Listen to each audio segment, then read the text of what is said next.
everyone. I'm Sarah Pope of the Healthy Home Economist blog. I've also been a chapter leader for the Weston A. Price Foundation since 2002. In the next few minutes, I'm going to talk to you about setting up your kitchen with the right equipment to prepare nutritious meals for your family.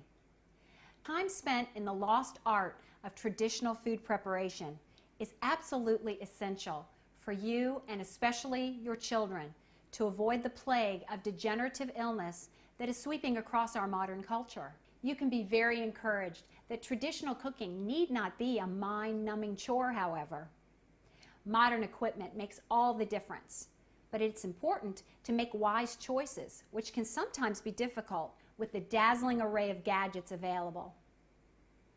I've been cooking meals for my family from scratch for over 10 years, and I've spent only a few $100s during that entire time on equipment.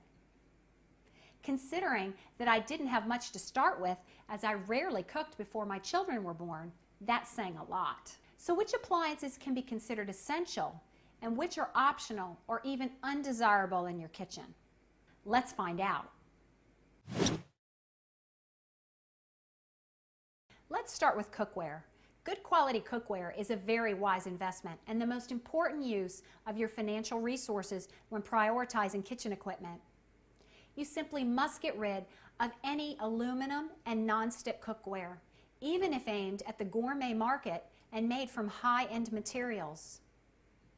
Aluminum dissolves when acidic or salty foods are cooked in it, and many researchers feel that intake of aluminum is linked to a number of diseases such as Alzheimer's. Non-stick cookware also poses a danger to your health. The chemical PFOA is used in the production of non-stick coatings, and this carcinogen can get into your food and pollute the air in your home. PFOA has also been linked with birth defects, cancer, and abnormal changes to vital organs. Instead of non-stick pans, you can use a well-seasoned cast iron pan.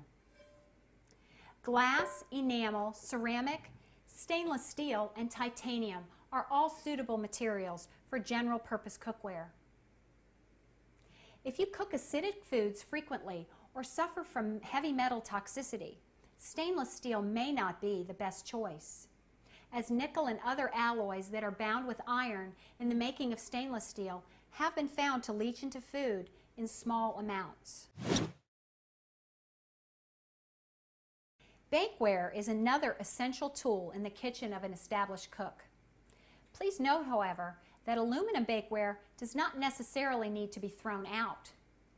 Lining aluminum cookie sheets with parchment paper before baking protects the food from contact with the aluminum and is a good stopgap if funds for kitchen equipment are tight.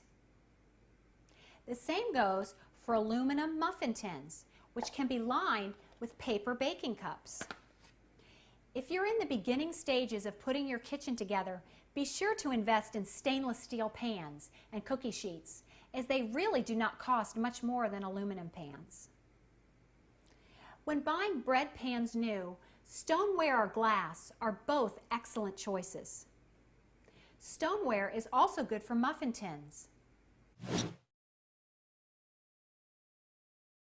A good quality stock pot made of stainless steel or enamel is a very important item to have in your kitchen. In my kitchen, I have 3 sizes: an 8-quart, a 12-quart, and a 16-quart. I use at least one of these stock pots on a weekly basis, usually making large batches of homemade broths and soups, portions of which can be frozen for fast meals at a later date. Casserole dishes made of glass or enamel in a variety of sizes make one-dish meals an easy and non-toxic experience.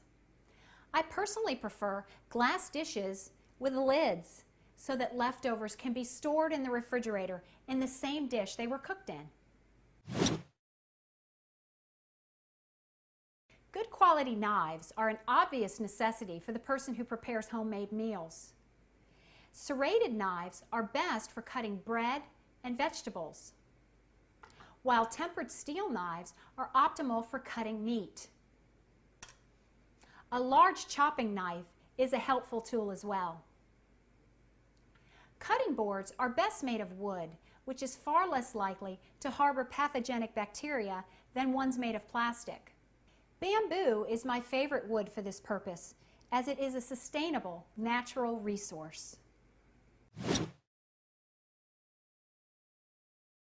Food processors can be an expensive investment, but there is no need to spend a fortune.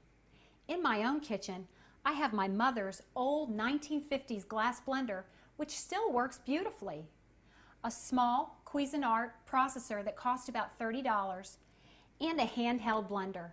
These three items perform all the tasks that I require, from grinding nuts and chopping vegetables to blending smoothies. Larger and more expensive food processors are helpful, but certainly not a necessity. Moving on to food storage containers, be aware that plastic is not the best option.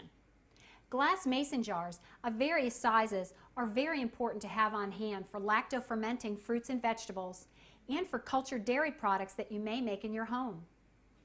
I myself use pint, quart, and half-gallon size mason jars with regularity. I also use small glass Pyrex bowls for storage of leftover and for lunch boxes. Limiting the use of plastic containers in your home is wise, but large plastic jugs do seem to be best for freezing homemade stocks and soups. Just be sure never to put plastic containers in the dishwasher, as overly hot water breaks down the integrity of the plastic, which risks leaching of contaminants into food. As you gain traditional cooking experience, you may choose to add a grain grinder or an ice cream maker or even a dehydrator to your collection of kitchen equipment. All of these appliances are optional. I myself do not have a dehydrator, preferring instead to use the convenience and size of a warm oven to dry my nuts, seeds, and sprouted grains. I do use an ice cream maker and find this particular appliance of tremendous benefit to my family, as homemade ice cream made with grass-fed cream is such a superior snack compared to the store-bought ice cream, even high-end brands like Haagen-Dazs. Grain grinders are very helpful once you begin learning how to traditionally prepare grain-based foods. With a grain grinder, you can grind the flour just before you need it, ensuring that it is always fresh. While popular, the microwave is not a desirable appliance to use in preparing healthy meals for your family. The small amount of research on microwaved foods is not favorable, and indications are that abnormal changes to vitamin content and availability occurs when food is microwaved. The blood profiles of those who consume microwaved food is similar to the blood profiles of people in the early stages of cancer. Microwaving milk is especially dangerous, as it alters the amino acids in a manner that can be toxic to the liver and the nervous system. It is best to resist using a microwave for any culinary purpose. It does serve as an excellent airtight cupboard for storing birthday cakes and other freshly made baked goods. As you can see, there is no need to break the bank when setting up your kitchen for traditional cooking. The minimum to get started is really just a high-quality saucepan and frying pan, some cutting knives, and cutting boards.